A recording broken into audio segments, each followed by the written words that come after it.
Baik, di sini dengan saya Dr. Zareta Bintang akan melakukan wawancara psikiatri psikotik dengan kasus seorang perempuan berusia 49 tahun datang ke IDD dibawa oleh keluarganya karena gelisah.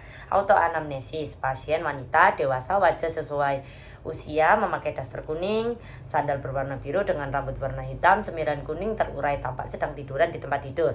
Pasien sesekali terbangun dari tidurnya dan bergegas ingin segera beranjak dari tempat tidurnya. Pasien bisa dipersuasi untuk duduk kembali di tempat tidur pasien. Pasien tidak membalas salam dan sapa pemeriksa. Selamat malam Ibu, perkenalkan dengan saya Dr. Zareta Bintang.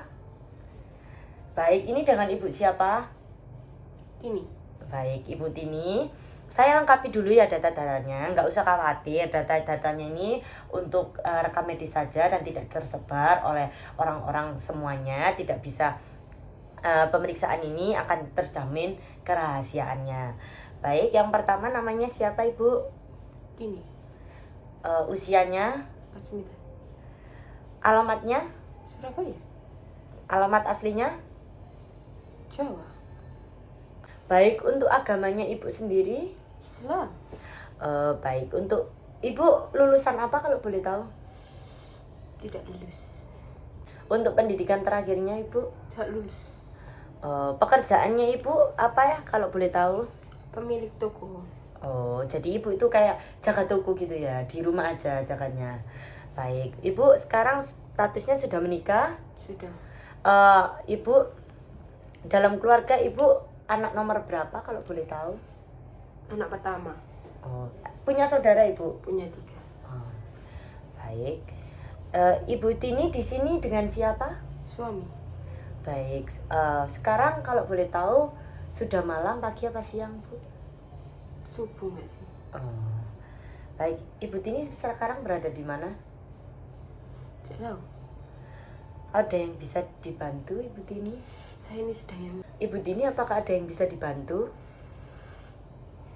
tidak tahu. Sekarang yang saya pikirkan hanya emosi ini. Oh, baik. Ibu mungkin tahu apa yang bikin Ibu emosi? Mungkin orang kayak suami Ibu, anak Ibu, atau orang-orang? Nggak ada? Nggak ada. Saya ini sedih. Oh, sedih. Kenapa Ibu kalau boleh tahu Ibu? Nggak, semuanya itu nggak ada yang mau merawat ayah saya. Oh. Saya sakit. Oh, jadi ayahnya Ibu yang merawatnya sendiri ya? Semuanya jahat.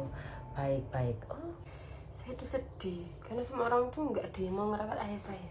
Jadi cuma saya aja. oh, baik. Jadi Ibu ngerawatnya itu sendirian gitu ya? Ayahnya sedang sakit Ibu? Sakit. Oh, Semuanya tidak ada yang mau membantu. oh, baik. Saya itu sedih. Semua orang itu jahat sekali. Kenapa Ibu kalau boleh tahu? Karena nggak ada yang mau bantu saya untuk menjaga ayah saya. Oh, baik. Kemudian pasien bangkit dan dari tempat tidur mau ke kamar mandi lagi. Baik, kemudian pasien bangkit dari tempat tidur dan mau ke kamar mandi lagi. Kemudian pasien kembali lagi. Ibu sekarang apa yang dirasakan? Nggak tahu, pusing kepala saya. Oh, baik. Mungkin Ibu bisa menjelaskan pusingnya itu di bagian mana, gimana, dan sejak kapan gitu. Pokoknya kepala saya itu pusing, dokter. Cekot-cekot ini semuanya nih. Oh, baik. Akhir-akhir ini Ibu mungkin ada yang kayak ngerasa yang bisik-bisik gitu gak sih Bu? Suaranya ada orang bisik-bisik gitu di telinga Ibu. Iya, Oh, sejak kapan Ibu kalau boleh tahu? seminggu yang lalu. Oh, dia kayak yang bisik ini tuh bilang apa Ibu? Oh, jadi kayak ada suara astagfirullah, la ilaha illallah gitu terus-terusan ya Bu ya. Baik, mungkin ada suara lain gitu Bu, kayak ayo Ibu lakuin apa-apa gitu. Enggak, akhir-akhir ini saya sering ketemu kakek saya sih. Oh. Kayak naik kereta. Kemudian apakah suara-suaranya itu kayak menyuruh Ibu suruh melakukan sesuatu kayak ayo Ibu ke jalan atau mungkin melakukan sesuatu lah Bu? Nggak ada, cuman akhir-akhir ini saya ketemu dengan kakek saya. Dia naik kereta kuda, terus kemarin juga ketemu sama Mbak Bandi. Baik, di sini saya akan melakukan heteroamnemesa pada suami pasien. Suami pasien itu mengatakan kalau pasien sulit tidur sejak 1 bulan lalu, kemudian pasien baru tidur jika di atas jam 11 malam. Keluhan sulit tidur memberat sejak 1 minggu yang lalu. Awalnya dikarenakan sempat cekcok dengan kakak tirinya. Seminggu kemarin pasien menasehati keponakannya yang nakal, tetapi ibunya atau yang selaku kakak tiri pasien tersebut malah memarahi balik dan mengatakan bahwa pasien tidak berhak dan tidak pantas untuk menasehati orang karena pasien memiliki gangguan jiwa. Setelah itu gejala pasien mulai memberat. Pasien lebih sulit tidur, selalu tidur di atas jam 12. Jika belum tidur, pasien menempel di dalam rumah sambil mengerjakan apa aja yang bisa dikerjakan, seperti menjadi mudah marah, sering ngomel, terutama bila ada hal yang diinginkan tidak tercapai. Kemudian pasien juga gampang menangis, juga cepat tertawa-ketawa sendiri. Semingguan ini pasien juga sering belanja hal yang tidak terlalu penting dan terkadang meminta barang-barang mewah yang ingin, seperti punya mobil baru. Jika memiliki uang, uangnya dibagi-bagi ke orang sekitar dan dibelanjakan. Ketika ditanya tentang pasien yang melihat sosok Mbak Bandi, keluarga mengatakan bahwa itu adalah tetangga yang baru aja meninggal. Suami mengatakan pasien memang bekerja di tokonya sendiri sebagai penjual. Sehari-hari pasien bekerja tanpa dibantu orang lain, hanya dibantu dalam hal angkat-angkat saja. Suami pasien mengatakan pasien tetap bisa bekerja dengan ibu rumah tangga yang cukup baik. Sebelumnya pasien adalah tipe orang periang, selalu ceria dan terbuka bila ada masalah kepada suaminya. Untuk riwayat psikiatrik sebelumnya, pasien pertama kali mengalami gangguan jiwa pada tahun 1993. Saat itu pasien umurnya 18 tahun, tidak ada pemeriksaan atau opname pada saat itu. Pertama kali pemeriksaan opname pada 1995, yang kedua 1947, kemudian opname terakhir 2008. Opname terakhir pasien itu cuma kontrol 2 kali, kemudian menghentikan obat karena penduduk pasien keluarganya sudah sehat dan kembali seperti semula. Di antara periode opname, kondisi pasien baik, bisa bekerja seperti biasa, tidak ada gangguan relasi dengan orang lain. Untuk riwayat medis tidak ditemukan. Riwayat keluarga pasien tidak ada yang mengalami serupa dengan pasien. Untuk riwayat keluarga, pasien merupakan anak pertama dari 3 keluarga. Ibunya adalah istri kedua. Hubungan dengan adik kandungnya dirasa kurang akur dengan saudara-saudaranya. Pasien pernah menikah dan memiliki 1 anak. Saat ini pasien memiliki 1 anak dari pernikahan keduanya. Riwayat kelahiran normal, dibantu bidan, dilahir di rumah spontan, tidak ada kelainan. Riwayat tumbuh kembang, pasien tumbuh layaknya orang pada umumnya. Pendidikan pasien tidak lulus SMP, pasien putus sekolah.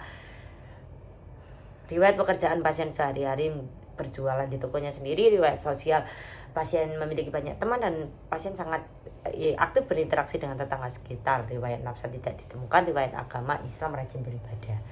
Pemeriksaan fisik, TTV, tekanan darahnya hipertensi, kemudian hasil labnya leukositosis, lain-lainnya di dalam batas normal. Untuk neurologinya, kesan umum pasien perempuan dewasa, perawatan kurang, tampak gelisah tapi kooperatif keadaannya.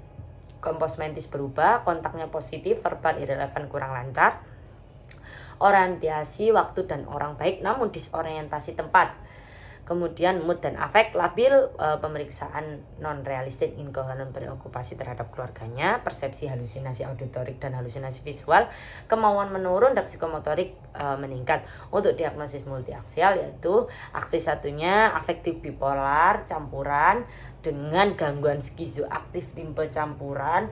Kemudian aksis 2 tidak mengarah ke borderline, aksis 3 leukositosis dan hipertensi, aksis 4 masalah dengan primary support group atau keluarganya, tidak ada yang mendukung dan pasien stres akan hal itu. Aksis 5-nya yaitu GAF skill-nya 30, yaitu GAF skill terbaik 1 tahunnya 70%. 70. Baik Ibu, terima kasih.